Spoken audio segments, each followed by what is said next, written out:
Far beyond the horizon, where ocean whispers cradle ancient legends, rise the Pacific Islands, cradles of culture and home to visionary leaders. This is Heritage Atlas, and tonight we trace bold footsteps across sandy shores and volcanic highlands to uncover stories of chiefs, queens, rebels, and navigators who shaped their worlds and ours. Ready for a journey history textbooks never dared chart? Let's begin. The Pacific Ocean, an expanse of blue stretching from Asia to the Americas, cradles vast archipelagos whose histories are rarely told. Within these islands, remarkable leaders have risen, figures whose legacies have shaped their nations and defied expectations. Imagine an empire of coral atolls and volcanic peaks, ruled not by a distant monarch, but by a queen whose wisdom rivaled her courage. Kaahumanu of Hawaii, once consort to Kamehameha the Great, became Hawaii Chinti's first Kuhina Nui, co-ruler, and shattered taboo-laden traditions that had held sway over centuries. Few outside Fiji know of Ratu Sukuna, who transformed himself from wartime prisoner to architect of modern Fijian governance. Educated in England and scarred by World War I, he forged unity among fractious chiefs and laid the blueprint for a self-governing Fiji, blending colonial systems with native customs in a delicate balancing act. What would you do if your people faced total annihilation? Tui Tonga Turuwaki Mata, the first-faced king of Tonga's mighty maritime empire, answered that question a millennium ago by weaving together disparate clans through marriage alliances and ceremonial gift-giving, a strategy that brought peace without bloodshed across thousands of miles. In Samoa's misty valleys, the tale of Salamasina endures.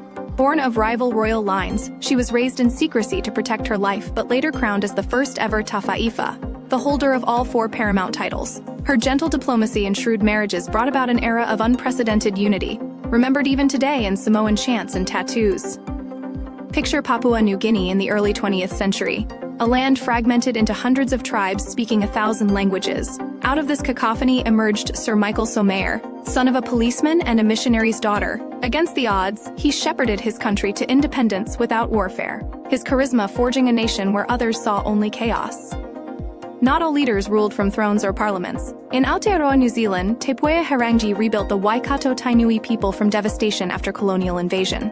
Her vision wasn't born from conquest but compassion. She gathered orphans, revived language and traditions that had nearly been extinguished, and led mass mobilization against conscription in World War I, making herself both revered and reviled. Consider this. In Palau's matrilineal society, women have long held rights unknown elsewhere. Bilang Gloria Salih became High Chiefess not only by birthright but by action, defending her people's land and ocean rights at international courts, her voice calm but unyielding against foreign interests seeking access to Palauan waters. Who remembers Micronesia's tide-bending navigators?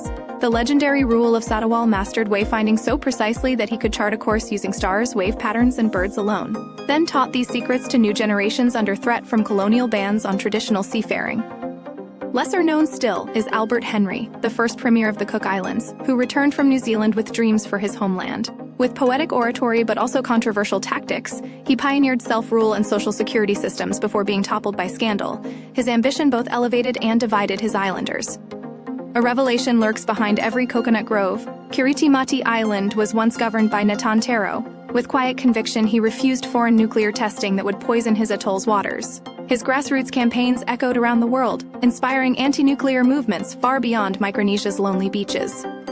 Vanuatu's bold face in the modern world is Walter Leaney, the Anglican priest who preached independence through peaceful resistance against British-French condominium rule.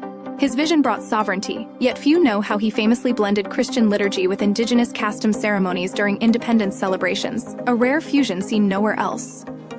When Tuvalu faced losing its entire nation to rising seas, not metaphorically but physically, Prime Minister Enele Sopoaga responded by becoming a global climate warrior. Representing one of Earth's smallest countries at the United Nations, he delivered thunderous speeches reminding superpowers that Tuvalu is not drowning, we are fighting. Maori warrior chieftain Te Rauparaha, so often depicted as ruthless conqueror, hid another side, poet and composer. He penned Kamate, the haka now performed on rugby fields worldwide. The chant echoes both defiance and survival, coded messages once carried through enemy territory beneath rhythmic stamping feet. If you enjoyed the journey, hit like and subscribe to explore more wonders with Heritage Atlas.